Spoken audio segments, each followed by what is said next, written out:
Hello everyone, good morning. কেমন আছো সবাই? আশা করি সবাই খুব ভালো আছো। মন্দিরাস ব্লগসের আরেকটি নতুন ব্লগে সবাইকে স্বাগত জানাই। কীর্তন তো শেষ হয়েই গেল দেখতে দেখতে, আর তাই প্যান্ডেল খোলাও শুরু হয়ে গেছে। আজকেই দেখো অনেকটা খোলাও হয়ে গেছে। তো কিছু জিনিস দেখবে তাড়াতাড়ি করে সমস্ত কিছু পেরিয়ে যায়, আর গড়তে দেখবে অনেকটা টাইম লাগে, কিন্তু ভাঙতে 2 সেকেন্ডও লাগে না। তো যথারীতি খোলার পর্ব শুরু হয়ে গেছে, আশা করি হয়েও যাবে তাড়াতাড়ি। আর তারপরে আমি একটু বেরোলাম, আমার কাজ ছিল, সিটি সেন্টারে এসেছি।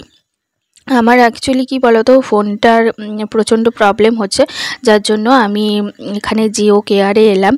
আমার একটু ফোনের সিমটা একটু দেখাবো জাস্ট, আর যদি নতুন সিম নেওয়ার হয় তাহলে নিয়ে নেব। তো সেই জন্য আজকে অনেক দিন থেকে ভাবছিলাম যে আসবো, কিন্তু আসা হচ্ছিল না। তো আজকে ফাইনালি চলেই এসেছি সিটি সেন্টার। আর এই সামনেটাই জিও কেয়ারটা আছে, তাই সঞ্জীব বলছে ফোনটা অফ করে দাও, কারণ ওরা এখানে অ্যালাউ করবে না। তাই জন্য আমি তোমাদেরকে জাস্ট একটু বাইরে থেকে দেখিয়ে দিলাম, তারপরে অফ করে দিয়ে আমি কাজটা সেরে নিলাম আমার। তো সমস্ত কিছু কাজ কমপ্লিট হওয়ার পর সঞ্জীব বলছে চলো একটু লস্যি খেয়ে আসি, যা গরম পড়েছে প্রচণ্ড।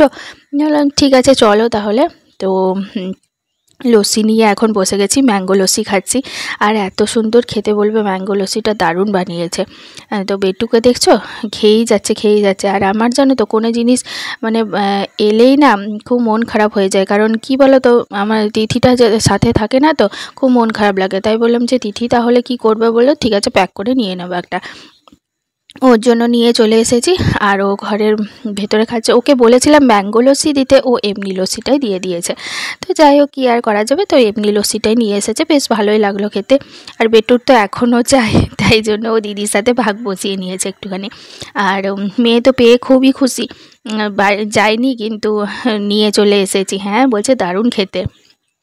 তারপরে এখন দেখো একটু ওই বেলার দিকে হয়ে গেছে, আর আমি মানে বেশ কিছুক্ষণ ধরে বৃষ্টিও পড়ছে। তারপরে গাছগুলোকে না আমি একটু মানে বৃষ্টির জলটা যাতে লাগে সেই জন্য অন্য দিক থেকে আরেকটা দিকে এনে দিয়েছিলাম। তো বৃষ্টির জল পেয়ে গাছগুলো বেশ সুন্দর ভালোই হয়েছে, দেখো সতেজ হচ্ছে। আর একটু বৃষ্টির জল পেতেই না গাছগুলো আরও বেশ সতেজ হয়ে গেছে। এমনি একটু জল দিই সেটা একটা আলাদা, আর একটা গাছের মানে বৃষ্টির জলটা পেয়েছে সেটা একটা আলাদা ব্যাপার। তো গাছগুলো বেশ ভালো হচ্ছে আর কি। আর তোমার ওইদিকে গাঁদা গাছটাও দেখো একটা ফুল এসেছে, এত সুন্দর লাগে না জানো তো, যখন গাছগুলোতে ফুল ফোটে তখন খুব ভালো লাগে। আর রঙ্গন ফুলের গাছটা জানো, সেই যে একটা ফুল এলো তারপর থেকে আর কোনো ফুলই আসছে না। জানি না কেন, এই টবটা চেঞ্জ করতেও হবে, আর আমি ভয়ে টবটা চেঞ্জ করতেও পারছি না। কী যে করব আমি ভেবেও পাচ্ছি না, ভয় লাগছে জানো তো, গাছগুলো আসলে যদি মরে যায় না আমার খুব ভয় লাগে। এদিকে তোমার মানি প্ল্যান্টের গাছটাও একটু একটু করে বেরোচ্ছে, ওটাকেও ভাবছি একটু ওই নিচের কিনে এনেছিলাম যেটুকু, মানে বাবা যেটা কিনে এনে দিয়েছিল না, নিচের এইটুকু টবে একটু লাগানো ছিল নার্সারি থেকে, সেটাই রেখে দিয়েছি জানো। ওই জন্য গাছগুলো ঠিকঠাকভাবে গোছ হচ্ছে না, না কি আমি বুঝতেও পারছি না। তো বৃষ্টির জল পেয়ে বেশ ভালোই হচ্ছে। আর ওদিকে তোমার জেড প্ল্যান্টটাও ভালো আছে, আর এত বৃষ্টির জল পাচ্ছে, তারপরে এত হাওয়া দিচ্ছে বলবে, গাছগুলো না নুয়ে গেছে জানো।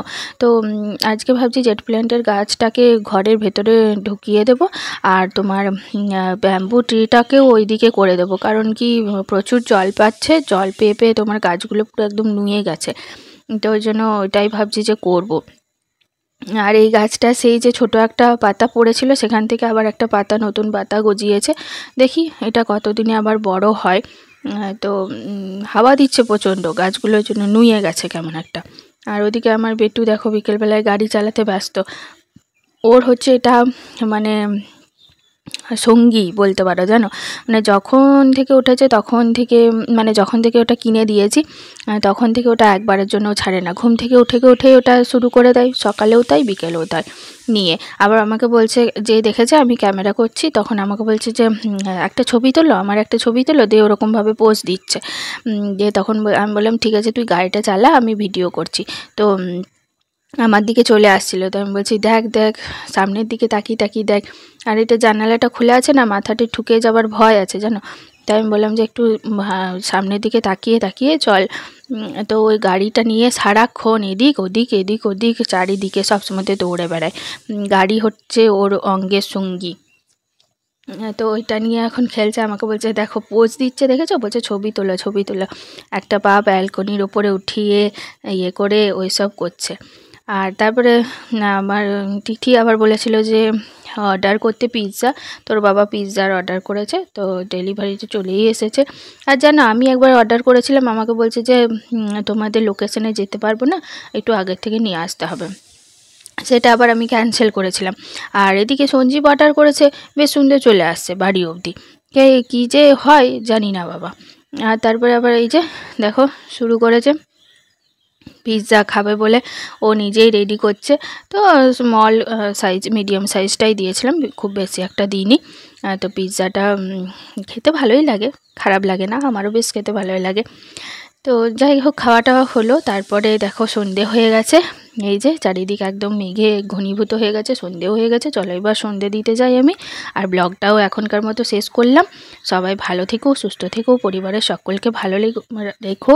আর আমার ব্লগটি কেমন লাগলো সেটি অবশ্যই কমেন্ট করে জানিও, ভালো লাগলে লাইক করে দিও, শেয়ার করো, আর চ্যানেলটি সাবস্ক্রাইব করে পাশে থেকো। চলো তাহলে আজকের মতো টাটা বাই বাই। সবাইকে বলছি সবাই ভালো থেকো, সুস্থ থেকো, পরিবারের সকলকে ভালো রেখো। টাটা।